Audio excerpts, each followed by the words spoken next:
ونستغفره ونؤمن به ونتوکل علیہ.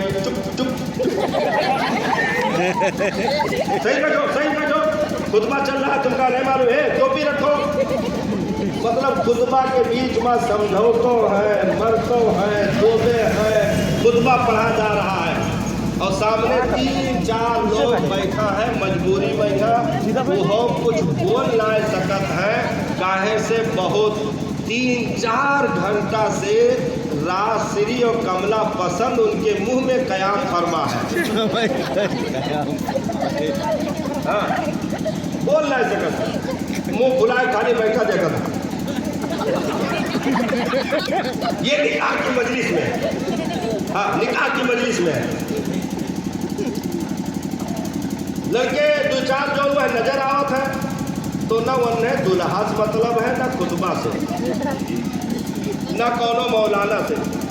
غلطی سے جو چھہارا رکھا ہے وہی پر نگاہ ہے. اچھا آج تک ہم کہوں کا نکاح میں شکر لوٹت نہ دیکھیں، چھہارا خالی لوٹت رکھا تو شکر ہو جاتا ہے، لیکن شکر کیوں نہ لوٹت ہے؟ پورے اسٹیج پر پیر کے نیچے خالی شکر روندا جاتا. یہ رزق کی بے حرمتی، جوتوں تلے شکر روندی جاتی ہے. جو ابھی خطبے کے وقت رکھی گئی تھی، آیتیں پڑھی گئی، دعا مانگا گیا، ادب کا مقام تھا، لیکن شکر جوتوں تلے روندا جاتا ہے اور صرف چھہارا وہ لے بھاگ جاتا، کھاتا ہو نہیں. یہ مطلب جو ایک مقام تھا ہم نے اس کو گوا دیا. طریقہ کیا تھا؟ طریقہ یہ ہونا چاہیے تھا کہ جتنے گئے تھے آج نبی کی حدیث پڑھی جائے گی، قرآن کی آیت پڑھی جائے گی.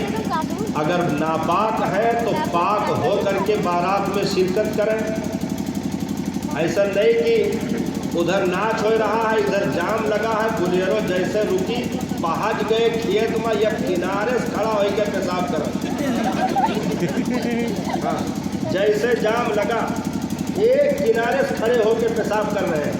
اور سب مسلمان ہیں. اب 50-50 گرام استنجا اپنے پینٹ میں لیے برات میں حاضر.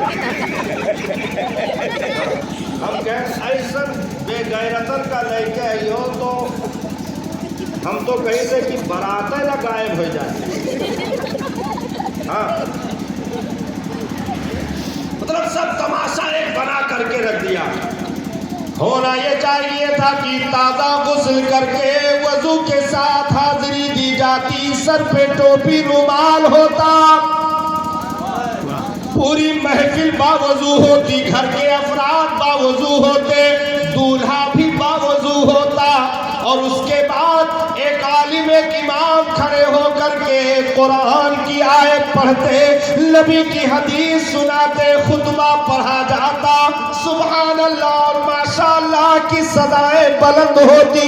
اجاب و قبول ہوتا. اس کے بعد دعا کے لیے ہاتھ اٹھائی جاتی. 150 ادھر سے ہاتھ اٹھاتے، ادھر سے 10-20 علماء ہاتھ اٹھاتے، آمین کہی جاتی تو رب کی رحمت ہے اس نکاح میں جھما جھم برستی. بے شک سبحان اللہ. ہم نے ذائقوں کے چکر میں ساری چیزوں کو برباد کر دیا، صرف کہ فلاں خوش ہو جائے، فلاں راضی ہو جائے. یہ مذہب اسلام ہی میں پہلا وہ ہنر ہے جس کو نسل انسانی بڑھانے کے لیے یہ مہذب طریقہ رب نے اپنے محبوب کے ذریعے ہم امتیوں کو عطا فرمایا. نہیں تو اسلام سے پہلے عورتوں کو مارکیٹوں سے خریدا جاتا تھا، بازاروں میں بولیاں لگائی جاتی تھی اور لا کر کے زناکاریوں کے بازار گرم ہوتے تھے. اس کے بعد غریب کوچوں میں مرنے کے لیے چھوڑ دیا جاتا تھا. نہ ان کی اپنی سگی جائز اولاد ہوتی تھی، نہ ان کی کوئی بیوی ہوتی تھی، نہ ان کی کوئی بیٹی ہوتی تھی، نہ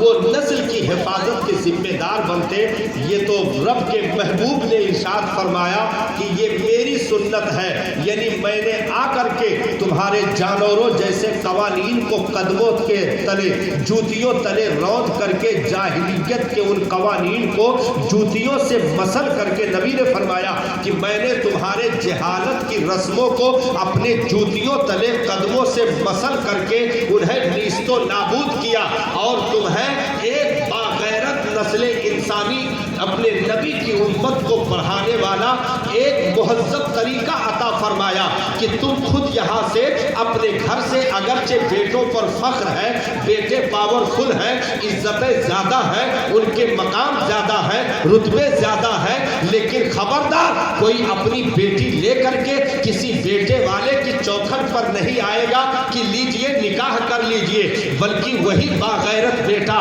دولہا بن کر کے بیٹی والے کے چوکھٹ پر پہنچے گا اور وہاں جا کر کے بھرے سماج میں عاقل بالغ باشرہ لوگوں کو گواہ میں شامل کر کے وہ سب کے سامنے یہ اقرار کرے گا کہ آج کے بعد اس عورت کے، اس لڑکی کے، اس بچی کے نان و نفقے کی میں ذمہ داری لیتا ہوں، فلاں تم گواہ رہنا، تم گواہ رہنا، سماج والوں تم گواہ رہنا، اس کے دوا علاج کا میں ذمہ دار بنتا ہوں، اس کے رشتوں کی مضبوط ڈوری میرے وجود سے باندھی گئی ہے، آج کے بعد میں اس کے رہنے سہنے کا انتظام کروں گا، اسے گھر دوں گا، اس کے سر پہ چھت دوں گا اور اس کے عزت و آبرو کا رکھوالا بنوں گا، اس کے نسل کی حفاظت کے کا ذمہ دار بنوں گا، آج کے بعد اے سماج والوں میں تمہیں گواہ بنا کر کے اللہ و رسول کو حاضر و ناظر سمجھتے ہوئے مانتے ہوئے میں یہ گواہی لیتا ہوں، میں یہ شہادت دیتا ہوں، لاؤ پیپر پہ میں لکھ دیتا ہوں، دستخط کر دیتا ہوں، میں اس پر انگوٹھا لگا کر یہ ثابت کر دیتا ہوں کہ آج کے بعد یہ بیٹی کسی اور ایرے گیرے کے گھر کی زینت نہیں بنے گی، آج کے بعد اس بیٹی کا رکھوالا آج بھرے سماج میں گواہی دے چکا ہے، وعدہ لے چکا ہے، اس کے خرچے کا، اس کے مہر کا، اس کے جوڑے کا، اس کی عزت کا، اس کے گھر کا، یعنی نان و نفقہ سکنا کا تمام تر اہتمام آج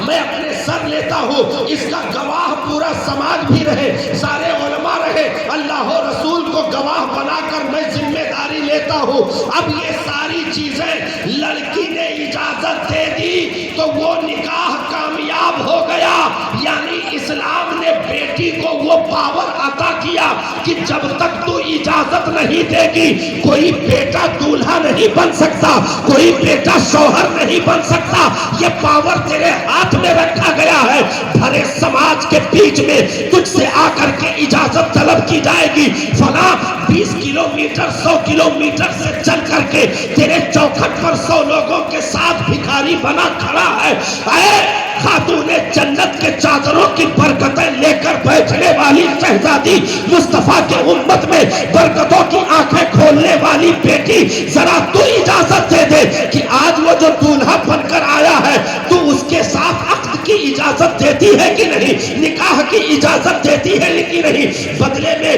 وہ تجھے اتنا زیور مہر میں دینے کے لیے تیار ہے، کیا اجازت دیتی ہے کہ نہیں، 1.5 لاکھ کیش دینے کے لیے تیار ہے، کیا اجازت دیتی ہے کہ نہیں۔ اب اگر بیٹی نے رو دیا یا مسکرا دیا یا اجازت کے الفاظ ادا کر دیے تو اب ادھر خوشیوں میں لوگ گلے ملتے ہیں کہ چلو دولہا ہونا کامیاب ہو گیا، بارات کا آنا کامیاب ہو گیا، کیونکہ ایک بیٹی نے اجازت دے دی ہے۔ آج سب کچھ اگر ولیمے کا کھانا ہے اسی بیٹی کی اجازت پر ہے، آج اگر ٹینٹ گھنٹ کی سجاوٹ ہے اسی بیٹی کی اجازت پر ہے، آج باراتیوں کی عزت ہے اسی بیٹی کی اجازت پر ہے، دولہے کا صحرا ہے اسی بیٹی کی اجازت پر ہے، اس کے وجود پر جوڑا جامہ ہے اسی بیٹی کی اجازت پر ہے۔ یہ پاور آف اسلام ہے صاحب، جسے پیغمبر تو عالم نے قوم کی بیٹیوں کو عطا فرمایا ہے کہ جب تک تو نہیں چاہے گی تیری چوکھٹ سے کوئی لے نہیں جا سکتا، اور لے کر جائے گا تو تیرے عزتوں کا رکھوالا بن کر لے کر جائے گا، تو ایک ایک روپے کا ذمہ دار بن کر لے کر جائے گا، تو ایک ایک جوڑے کا ذمہ دار بن کر، دوا علاج کا ذمہ دار بن کر، یہاں تک کہ تجھے گھر میں وہ شہنشاہی پاور آف اسلام، وہ شہنشاہی عطا کی جائے گی گھر میں کہ تم مالکن بن کے شہنشاہیت کی زندگی گھر میں گزارے گی، دھوپ میں پسینے بہا کر تیرے لیے روٹیوں کا انتظام وہ کرے گا، تیرے لیے کھانے کا انتظام وہ کرے گا، خرچے کا انتظام وہ کرے گا، تو گھر میں صرف شہنشاہیت کی زندگی گزارے گی۔ اپنی آبرو کو بیٹی بچا کر رکھنا، اپنی بال کی سیاہی کی غیرتوں کو بچا کر رکھنا۔ خبردار تو اپنے قدم کو چوکھر سے باہر نکال کر عزتوں کو نیلام نہ کرنا۔ تجھے پاور دیا ہے اسلام نے، تو اس گھر کی شہنشاہ ہے، تو اس گھر کی مالکہ ہے، تو اس گھر کی رکھوالی کرنے والی ہے، عزتوں غیرتوں کی ضامن ہے۔ تو وہ پاور دیا اسلام نے کہ اس کے اولادوں کی جنت اسی بیٹی کے قدموں میں چھپا کر کے رکھ دیا۔ یہ پاور ہے صاحب۔ تو ہم اپنی مجلسوں کی غیرتوں کے محافظ بنیں، اور ہم مبارکباد دیں گے جو شادی ہونے جا رہی ہے۔ اللہ تعالیٰ